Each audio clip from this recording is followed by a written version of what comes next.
Masuknya Toprak Razgatlioglu ke MotoGP musim 2026 adalah salah satu momen paling menarik dalam beberapa tahun terakhir. Bukan hanya karena ia juara dunia World Superbike, tetapi karena ia datang membawa identitas yang sangat kuat. Sebuah gaya balap yang keras, agresif, dan seringkali terlihat melawan logika MotoGP modern. Di era MotoGP yang semakin dipenuhi oleh pembalap hasil jalur akademi, simulasi data, dan pendekatan ilmiah, Toprak hadir sebagai anomali. Ia adalah produk jalanan balap yang lebih liar, lebih intuitif, dan lebih berani mengambil resiko. Inilah yang membuat kehadirannya terasa berbeda bahkan sebelum ia benar-benar turun balapan. Toprak tidak lahir dari sistem Grand Prix. Ia tidak ditempa sejak Moto3, Moto2, lalu naik secara bertahap ke MotoGP. Ia datang dari dunia lain, dunia Superbike, dengan kebiasaan, insting, dan pendekatan yang berbeda.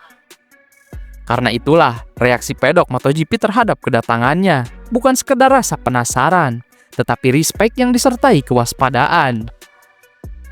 Bagi sebagian orang di pedok, Toprak adalah pembalap yang membawa angin segar. Bagi sebagian lainnya, ia adalah tanda tanya besar.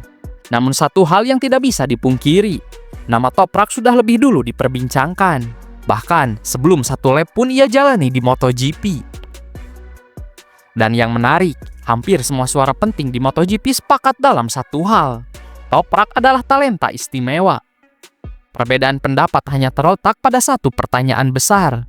Seberapa cepat ia bisa bertahan dan berkembang di MotoGP?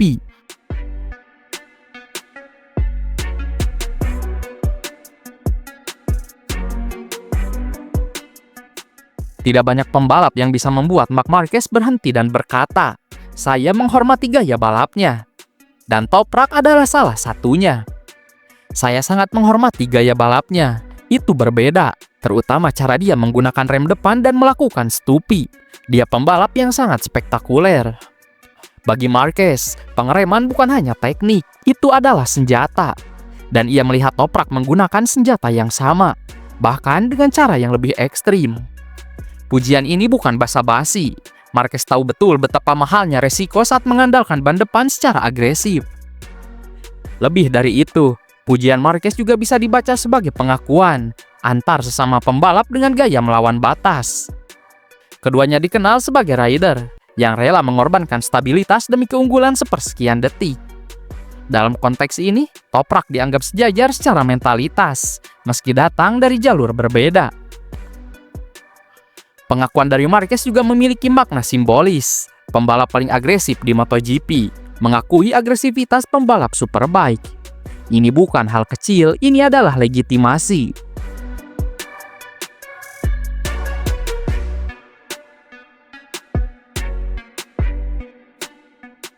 Jika Marquez berbicara soal karakter, Pecco Bagnaia berbicara soal realitas. Sebagai juara dunia 2 kali di era MotoGP modern, Pecco tahu bahwa kecepatan saja tidak cukup. Toprak itu sangat kuat kalau dia bisa menyesuaikan gaya pengeremannya dengan ban Michelin dan motor MotoGP.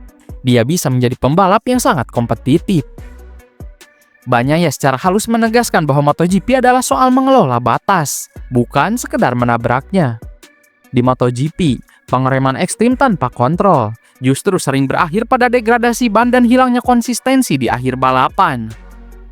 Disinilah tantangan terbesar Toprak berada, mengubah agresivitas menjadi presisi, tanpa membunuh naluri yang membuatnya istimewa. Namun, penting untuk dicatat bahwa Pecco tidak berbicara tentang Toprak sebagai proyek jangka panjang yang nanti mungkin cepat. Ia berbicara tentang Toprak sebagai pembalap yang bisa kompetitif jika satu syarat kunci terpenuhi. Ini menunjukkan bahwa Toprak sudah dipandang sebagai bagian dari peta persaingan, bukan sekedar pendatang baru.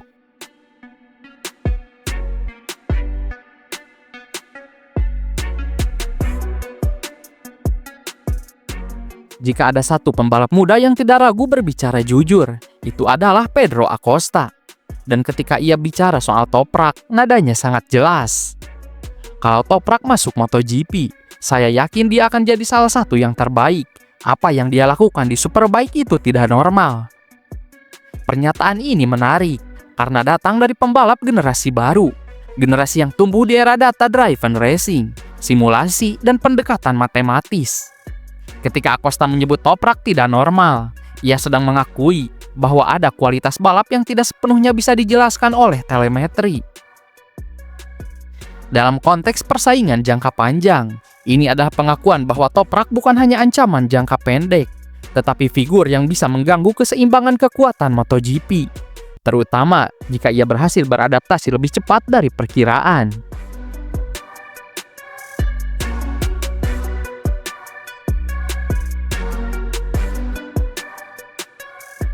Legenda MotoGP Dani Pedrosa melihat Toprak dari sudut yang lebih emosional.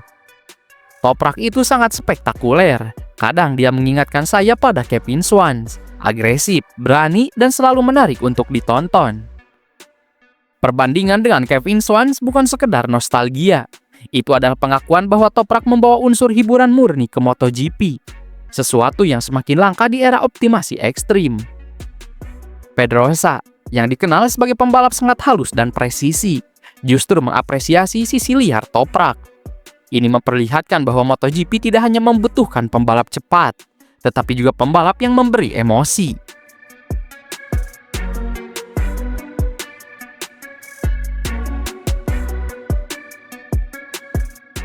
Sebagai pembalap yang akan berbagi garasi dengannya, Jack Miller memandang Toprak secara praktis. Toprak membawa banyak pengalaman dan cara membalap yang berbeda. Itu bisa menjadi keuntungan besar untuk pengembangan motor Yamaha. Bagi Miller, Toprak adalah aset, bukan hanya karena kecepatannya, tetapi karena ia tidak dibentuk oleh kebiasaan MotoGP yang sama.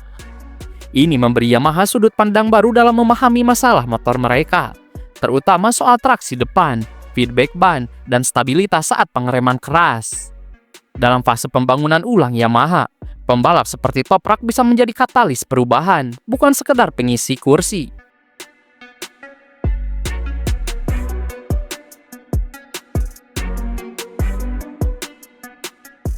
Namun pujian paling krusial datang dari orang yang melihat semuanya lewat angka dan grafik, yakni Gino Borsoy.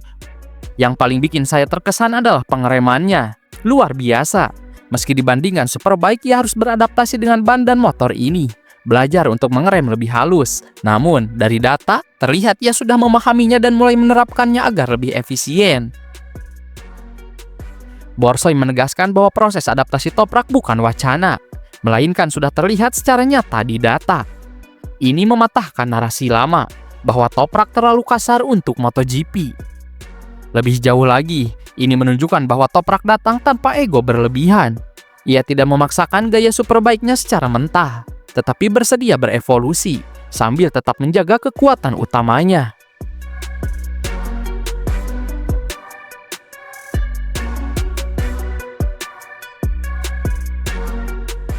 Sebagai penyeimbang, Jorge Lorenzo mengingatkan satu hal fundamental.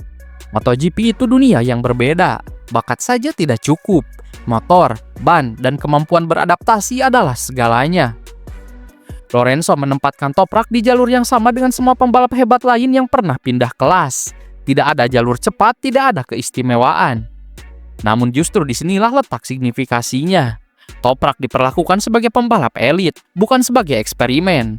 Ekspektasinya tinggi, standarnya keras.